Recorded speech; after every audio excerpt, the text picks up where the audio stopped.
আমার যুবক ভাইরা, আমাদেরকে যেসব রাজনৈতিক দলের নেতারা লাঠিয়াল বাহিনী হিসাবে ব্যবহার করে আজকে সমাবেশে উপস্থিত আমার অসংখ্য তরুণ যুবক ভাইরা, ইয়াং জেনারেশন, তোমাদেরকে তারা ধ্বংসের দিকে নিয়ে যাচ্ছে।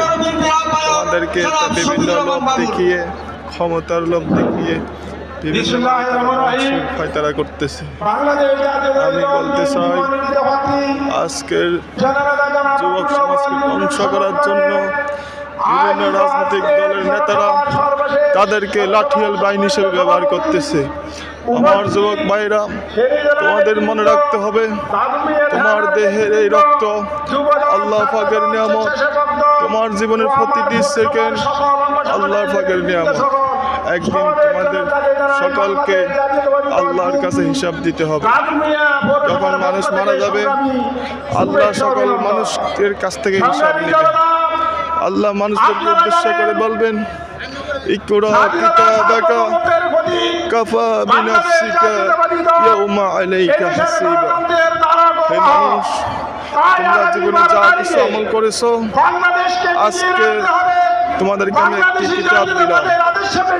আজকে তুমি সেই কিতাব পড়ো এবং তুমি তোমার হিসাব নেওয়ার জন্য তুমি নিজেই যথেষ্ট।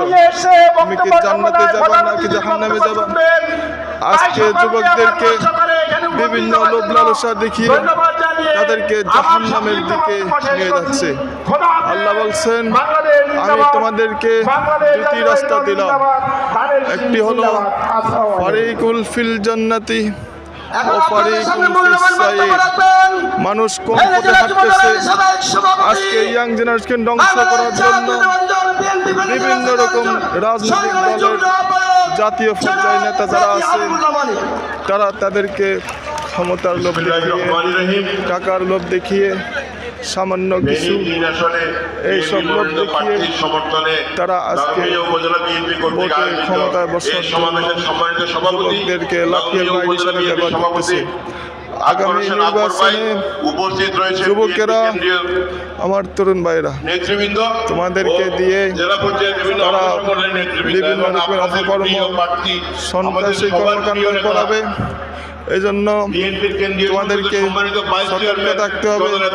তোমরা ওই সব নেতাদের কথা কান দিবে না যারা সন্ত্রাসী কর্মকাণ্ড করবে। সমাজের সন্ত্রাসীদের কোনো স্থান নেই। আমাদের সমাজে সন্ত্রাসীদের কোনো স্থান নেই, কথাটা মনে রাখবা। আজকের দিন নয়, আজকের সমাবেশ এখানে সমাবেশ